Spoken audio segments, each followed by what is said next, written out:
What's up, people? In this video, we're going to look at this article. What does it say? 99% of those who died from coronavirus had other illnesses, Italy says.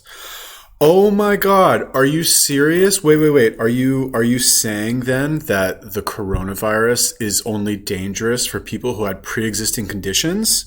Wait, is that true? Really? I mean, Italy said it. Italy's been hit the hardest, haven't they? Like, what incentive would they have to say otherwise? I don't know. Who knows? Wait, hold on. Before we read this, is it possible that everyone is blowing this entire coronavirus thing out of control and all of this like global shutdown is because of media hysteria and also really stupid people hysteria on the internet? Let me think.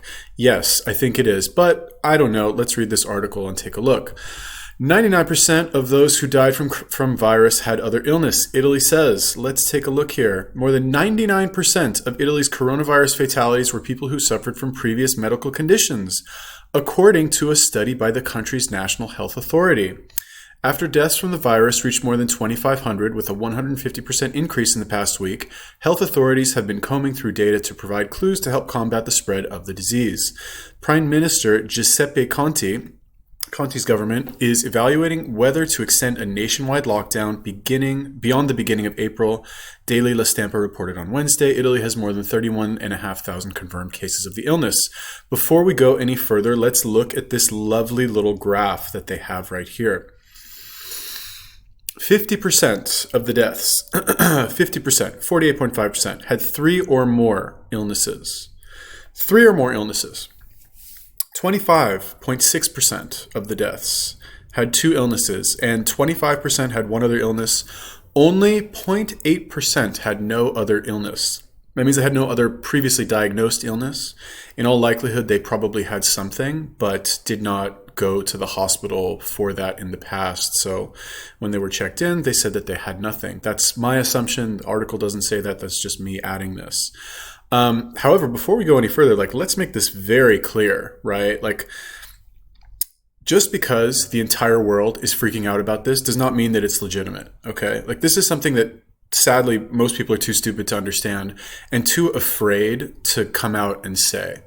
Because if everybody's doing it, then you have to do it too, right? If everybody's writing stuff on the internet, if everybody's buying fucking toilet paper, if everybody's buying up all the stuff at the store, then you have to do it too. If everybody's saying stay home, and if you don't stay home, you're a bad person, then I guess you are a bad person. Now look, it sucks that these people, are dying. Really, it does. But if you have pre-existing conditions, you're bringing it on yourself. I'm sorry, but you are. What do you expect? Anyway, the new study could provide insight into why Italy's death rate, at about 8% of total infected people, is higher than other countries. The Rome-based institute has examined medical records of about 18% of the country's coronavirus fatalities, finding that just 3 victims, or 0.8% of the total, had no previous pathology. Almost half of the victims suffered from at least 3 prior illnesses, and about a fourth had either 1 or 2 previous conditions. So, more than 75% had high blood pressure, about 35% had diabetes, and a third suffered from heart disease. This already kind of builds on what I said before, right? The median age, or I guess actually what I heard was that the average age was 81 years old. It looks like it's the median age.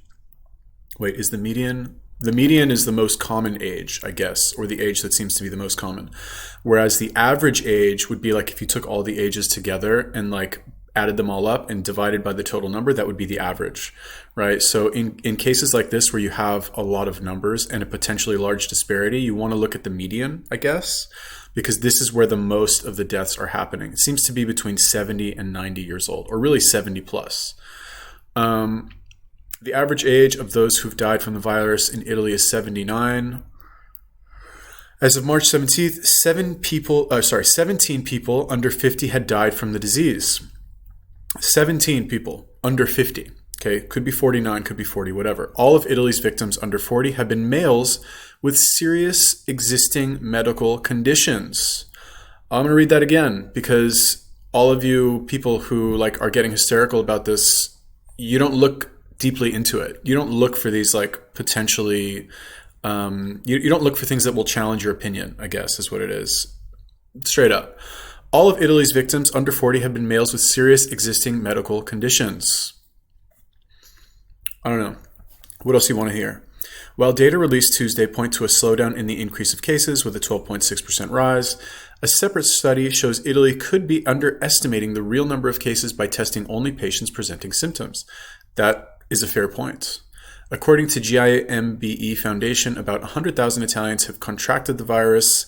Daily Il Sole 24 Ore reported that would bring back the country's death rate closer to the global average of about 2%. Okay, so like, what does that mean? Let's break that apart a little bit. If people who are not presenting symptoms, I don't know, this whole like you could be carrying it even if you're not sick, like I don't know. It just seems like it seems like fear mongering, right? Like let's say that's true. I don't know. It just seems like, so what are you supposed to do? Everyone's supposed to stay home because people who have pre-existing health conditions could die if they get it? Like, couldn't you say that? Here's the problem is that couldn't you say that about anything? Maybe this is slightly worse, but does it really warrant like everybody shutting down everything? Because some, people who are already sick might die from not the flu, something that's, let's say it's a little bit worse than the flu. Let's just say. Doesn't seem to make sense. All right. Anyway, that's the end of the article. And,